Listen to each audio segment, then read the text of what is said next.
Welcome to our weekly briefing call. I am Lizerbram, President of Jewish National Fund USA. I hope you had an enjoyable Thanksgiving surrounded by family and friends. Over the last several days, we have collectively rejoiced with the release of dozens of hostages, and yet we also feel the pain of so many families who do not know when or if they will see their loved ones again. We all support the thousands of families who are displaced from their homes with no understanding when they will be able to return. JNF-USA continues our support of these displaced families, even as we prepare plans to assist in the rebuilding and repairing of the communities in the Western Negev and the Galilee. JNF-USA was with Israel yesterday. We are with Israel today, and we will be with Israel tomorrow. On today's briefing, we're thrilled to have with us David Horowitz, the editor of the Times of Israel, and we're also grateful to have Yaakov Bohbot, the brother of Elkana, who is among the captives. Yaakov represents the Forum of Hostages and Missing Families. If you have any questions for David or Yaakov, please enter them into the chat and we'll do our best to get to as many as possible. David, please share some of your words with us. Thank you, Sol. Thank you, everybody, for being on this call. Thank you for inviting me to do it. And thank you for all the work that you do for Israel. So it's just a little after 7 o'clock in Jerusalem. And if I flick my eyes away, there's a television behind me and various other devices within sight, because what is supposed to be the fourth phase of 4 of the Hamas release of Israeli hostages should already have been playing out in theory, but it's a little bit delayed. It seems to be playing out. And when, we have a lot of information, and this has been, especially for the families and for everyone trying to understand what's going on, a very difficult few days, including just understanding what is playing out. Motzei Shabbat, Saturday night, especially, it was truly unclear what was happening, including to the people who are very responsible for knowing what is playing out. Today seems a little bit straightforward. There may have been some last minute, I suppose, games by Hamas, if we want to say that. It now appears that it's going ahead because the Israeli Prime Minister's office, which does this in this sort of new routine of the last few days, has notified the families of those who are expected to be released in the very near future to prepare for that. We are also hearing, and I'm not sure that this is completely confirmed by Israel, it is announced by Qatar that some kind of agreement is either near or done on extending this truce. Note that I'm not calling it a ceasefire. This pause in the Israeli ground operation and the Israeli war against Hamas, to extend this by another 2 days for the release of 20 more hostages. My understanding is that Israel has said if Hamas is able to produce the list of 20 more hostages that it intends to release tomorrow and the day after by midnight tonight, Israel is ready to agree to that extension. But that's going to play out in the next, I don't know, minutes, hours, or who knows. As the army spokesman said just a couple of days ago, Daniel Hagari, if it hasn't happened, then it hasn't happened. And we'll only know that it's happened when it's happened. And as President Biden has said, really, he doesn't trust Hamas to do anything. So that's the kind of skepticism that you have to bring to bear. Obviously, as you said, Sol, you've been following this process, and you've been rejoiced as the families of 39 hostages have had their loved ones returned to them. And if the 11 more are released today, that will mean that this 4-phase period has been implemented. That was the agreement. Hamas would release 50. With children, their mothers, and women a priority. It's not clear to me exactly what might play out after that. I think the Israeli priority will still be children and their mothers, and possibly other women. It's not certain that those would be the names on the next list, but we're getting a bit ahead of ourselves, I think. I want to use a little bit of this time to give you a sort of sense of the wider context and the wider sense in Israel. We're very preoccupied now, as is understandable, with the hostage releases. But the wider context, of course, begins on October the 7th. And I have to say, October the 7th is not an event that we have now moved on from. It seems to us that much of the international community has sought to move on from it as quickly as possible. When we're using news agency copy in some of the articles that we publish, we have to reinsert context and references to October the 7th, because not only the world, but even the news agencies that provide much of the source material for media reporting often do not mention October the 7th anymore. They just talk about the Israel war against Hamas, which kind of erupted out of nowhere in some of those sort of boilerplate narratives. October the 7th was horrific, unconscionable, unfathomable, and inexplicable. I'm talking, of course, about the horrors that Hamas unleashed when it burst through the border in 20 or more places with something like 3,000 terrorists and a great many people after that through the opened border, and committed the most unspeakable acts against mainly Israeli civilians, which you know about, so I'm not going to go into them here. But it was also, unfathomable and unconscionable from the Israeli point of view in terms of the failure of the military and the political echelon that oversees the military to internalize what Hamas was planning. I mean, what has emerged, and what was a lot of which was known before, was that there was a great deal of awareness of what Hamas was doing across the border, and very specifically in the weeks ahead of this onslaught, multiple reasons for the military, especially, to realize that this was certainly a possibility and take precautions and steps that were not taken. If you've spent any time here in the last few weeks, and I've been down south and I've spoken to soldiers who fought that day heroically, and I've spoken to people all the way up the military hierarchy to the very top, and what you hear every time is, we did not imagine that something like this could happen. And that's just, there's no explanation for that. How could you not have imagined that something like this was happening when you knew that Hamas had this many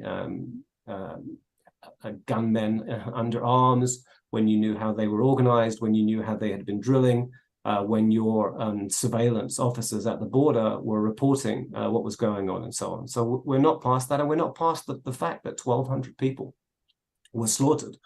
And we're very focused on the people who are coming out, please God, and we haven't really mourned properly the people who were killed. And the other context that I want to quickly explain is sort of the goals of the war. I mean, you know the goals of the war. You may have internalized, I've written this a few times, that they kind of changed from the beginning. The initial goal was to destroy Hamas. And then it was realized that up there, right at the very top of the goals, needed to be, and to ensure the return of the hostages.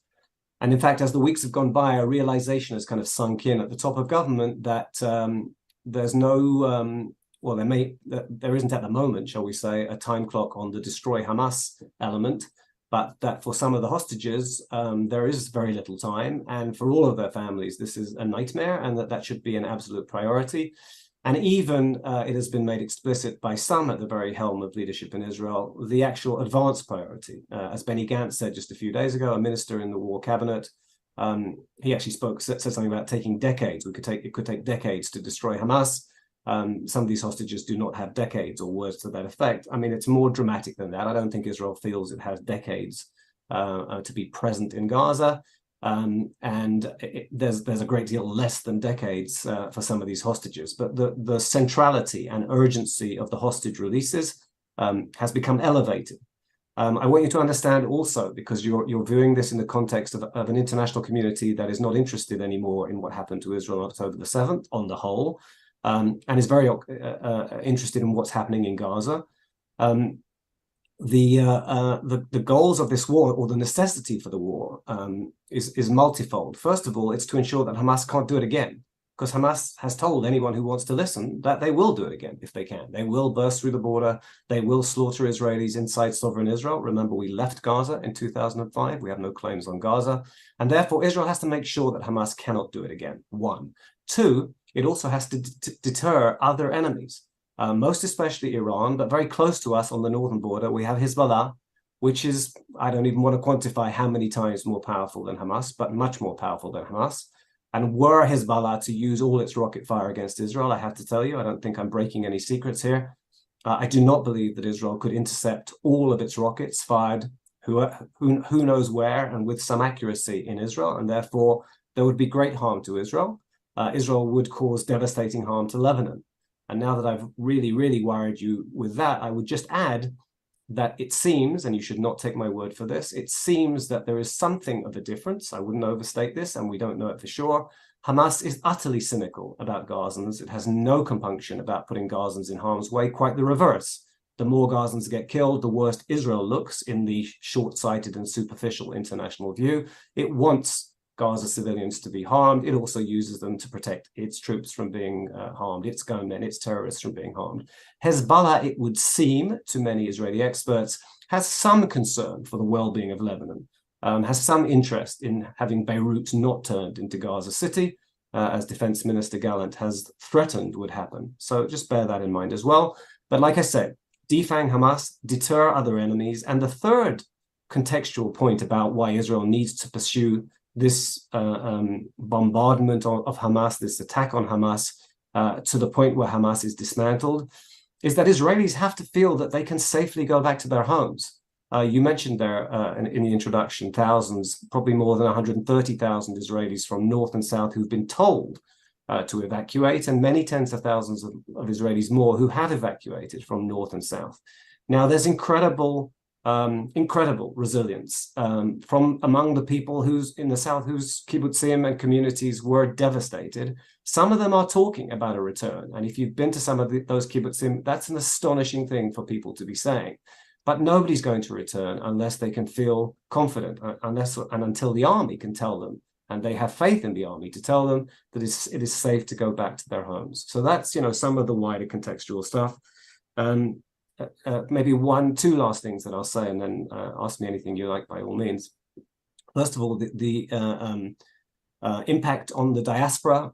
You're as wise as I am, probably wiser on how to understand it. It seems to me that if a common theme of those who are very hostile to Israel is basically that the Jewish state, the only Jewish state in the world, uniquely as a sovereign state, does not have the right to defend itself against the terror state next door, that's kind of anti-Semitism. And I think what you're seeing here, and I don't know, I'm 61 years old, I wanted to think that maybe my generation and maybe my kids even would escape anti-Semitism as an overtone rather than an undertone. So that hasn't happened. And what I think you're dealing with, of course, is, some of it is a consequence of what has been playing out here, but the way it is being responded to and the nature of the hostility to Israel and to the Jewish community, this is anti-Semitism, and I'm sorry that we all have to deal with it.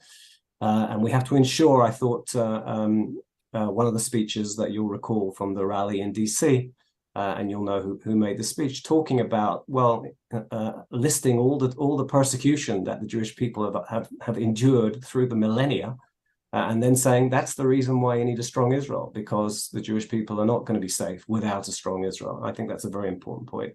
And the last thing I'll say is how central American support and American political support and American presidential support for Israel has been to our capacity to wage this war against Hamas without feeling that we are under tremendous international pressure, because our key ally is the United States. And you've heard President Biden say again and again, he's encouraged every effort to get hostages out. He's been directly involved in a lot of that. But when the question is put to him about Israel's stated goal of dismantling Hamas, he has endorsed that goal. And that's incredibly important. It's important practically in terms of American support at the moment, and it's very important diplomatically. Okay, so I'm stopping now, and ask me some questions, please. Okay, David, thank you. We do have questions came in chat as well as text. One is, articles make the distinction between civilians in Gaza and Hamas. Is there a distinction? And if so, what is it?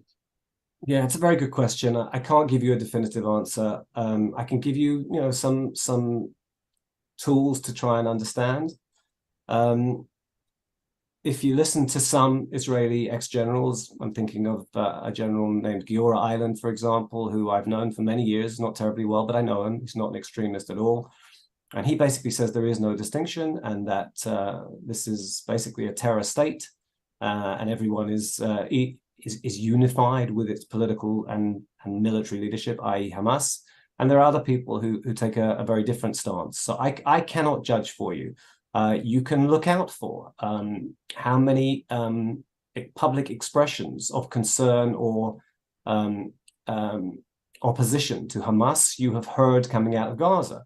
So is that because nobody dare express opposition to Hamas, or because nobody wants to express opposition to Hamas? I don't know how to judge that. I can tell you that some Israeli correspondents, our military reporter has been in Gaza. He has not had the opportunity to speak to Gazans, but there have been a couple of conversations between Israeli camera crews and people in Gaza in which it appeared that some Gazans were pretty hostile to Hamas.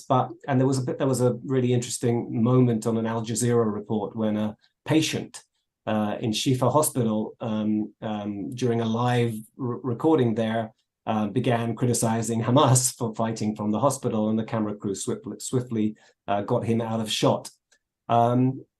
Do we know that Hamas has tried to prevent people in northern Gaza from evacuating south? We do, including with violence. So is there Hamas intimidation of Gazans everywhere? I think you can be sure of that. But it's a very, very good question.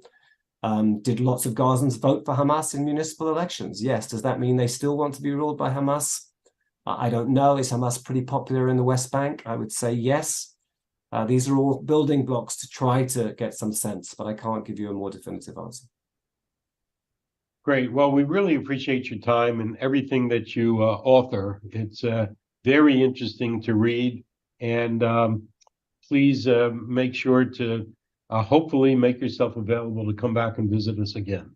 I'll be pleased to. Again, thank you for your interest, your involvement, for everything you do, and may all of our loved ones be safe. Thanks, David. So I'm assuming Yaakov is now with us, and Yaakov, your brother was taken hostage from the Supernova concert, and he has a wife, Rivka, and a 3-year-old son, Reem, who are waiting at home for his return.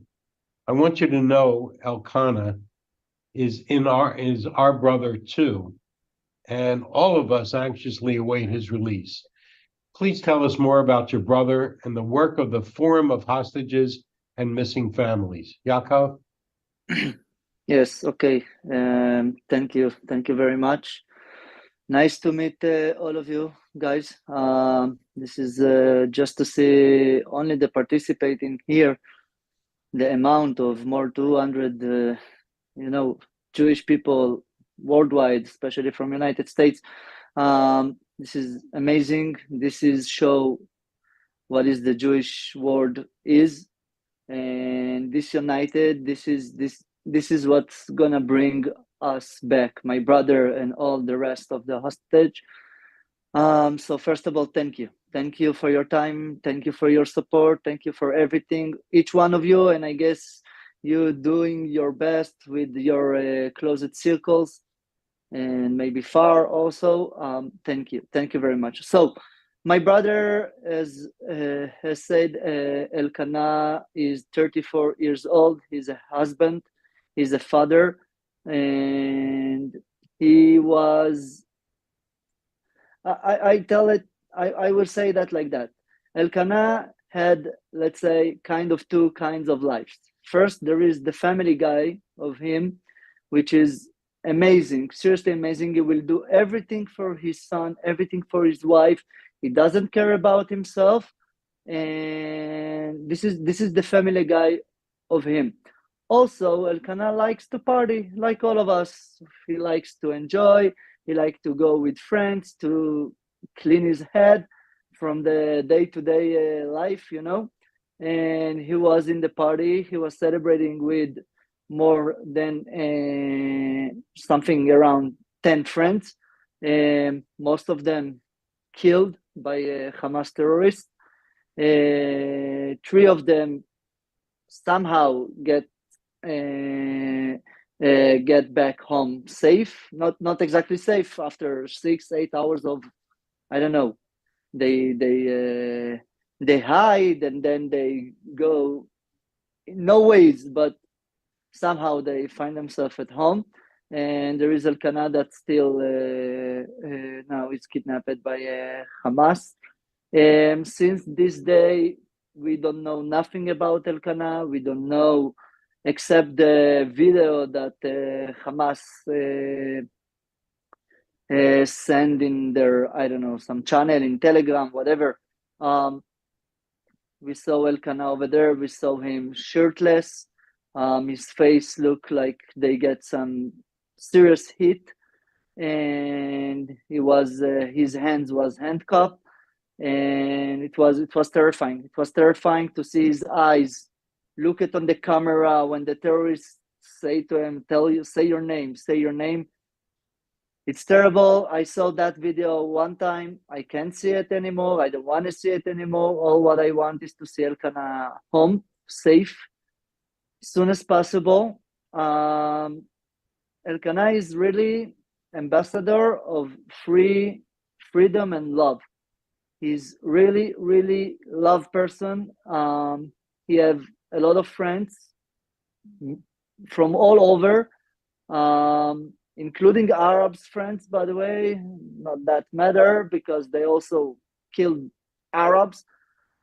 I don't know exactly what to say, but just for example, to understand who's Elkana, so his wife called him around 8 and 10 minutes a.m.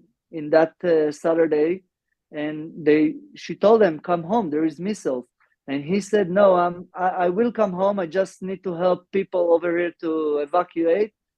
And he could easily find himself, I don't know, driving from there since for the first missile, but no, he was staying there to help people to get out from there. And that's what happened. He still, for me, it's still there, still in the party, still now in the, I don't know, the tunnels somewhere in Gaza. And we're waiting for Elkana, we're waiting for him, we're waiting for all the rest. This is an unhuman situation. Look, I don't understand politics. I really don't. I don't like politics. I just like to live my life quietly, do what I do, and that's it. This is Elkana also. And this is unhumanity situation, seriously. So this is the story of Elkana in very short way. He's also, just to make clear, 100% civilian, nothing to do with the army or something like that. And he have an ice cream shop in Carmel Market in Tel Aviv. That's it. Simple guy that just go to enjoy with his friends. And it's funny, we don't know if he knows that all of his friends killed, almost all of them. We don't know nothing. We don't know what he do. We don't know nothing. We just hope and pray and waiting for him, just waiting for him. In your permission, this is Elkana. I just want to take, I am part of the board members of the hostage forum. And it's not something I choose to. Let's say the situation choose me, and it's okay. I do my best. I try to do my best for not only for my brother, for all the hostages. And what we do, it's a couple of things. We do a lot. I'll just give you examples. We have the diplomacy, let's say, arm, or not arm. How we say that? Like division. We try to keep aware everyone from government members till to ambassadors and like this to act and to be aware to this situation and to help Israel to get them out from there.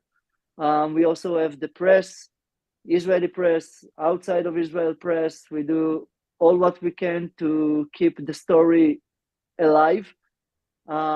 We also help families with financial situation they get into. For example, my brother, he have a business.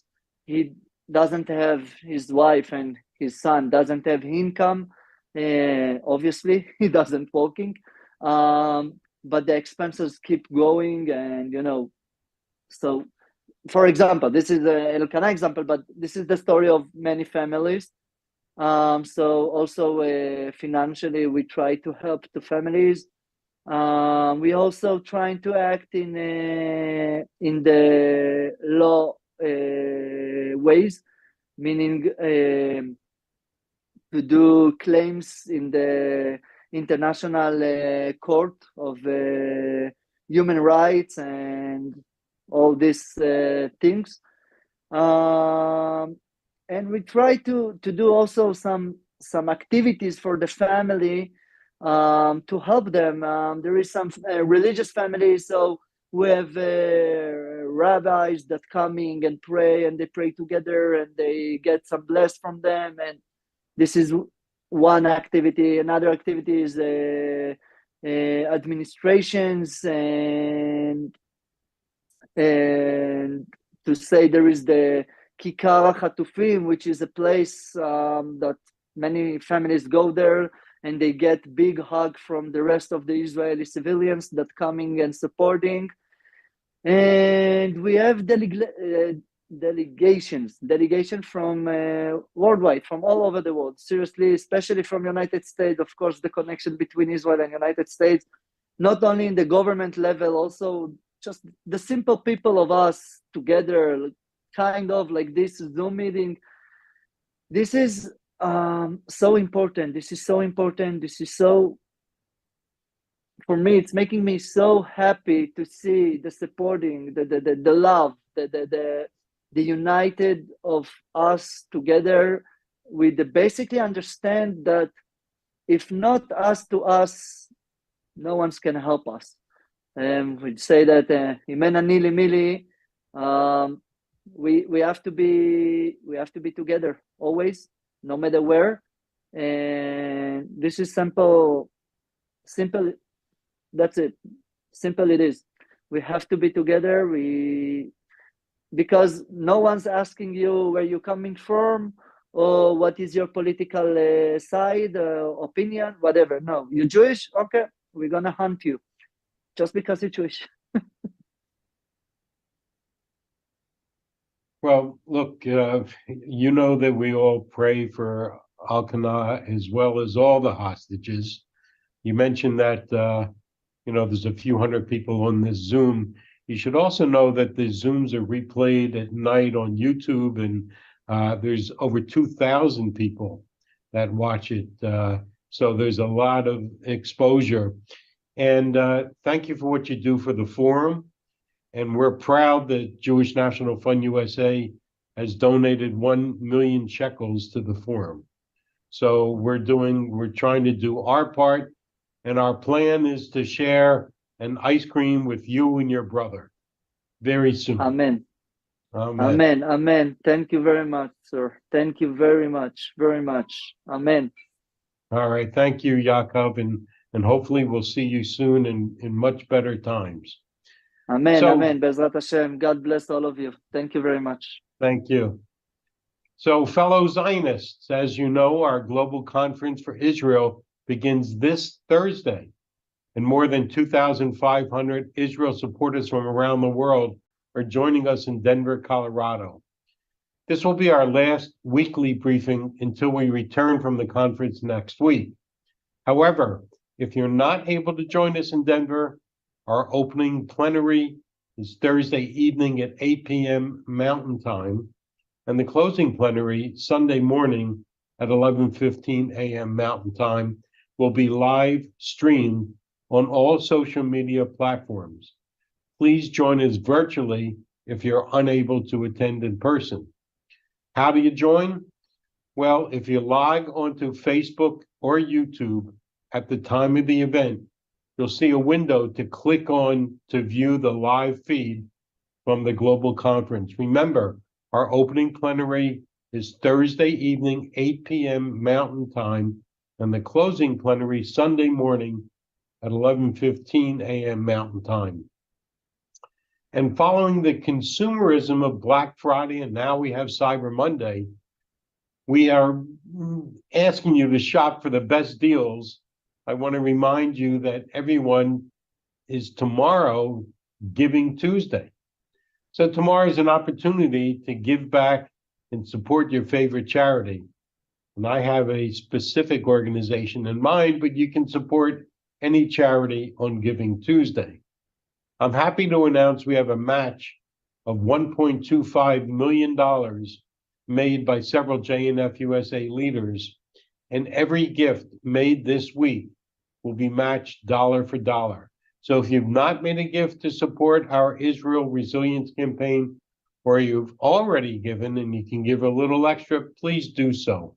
Every dollar will help JNF meet the needs of thousands of displaced families, while allowing us to continue our mission of building a stronger and vibrant Israel. Thank you for joining. Thank you for your ongoing support. I'm Israel Chai.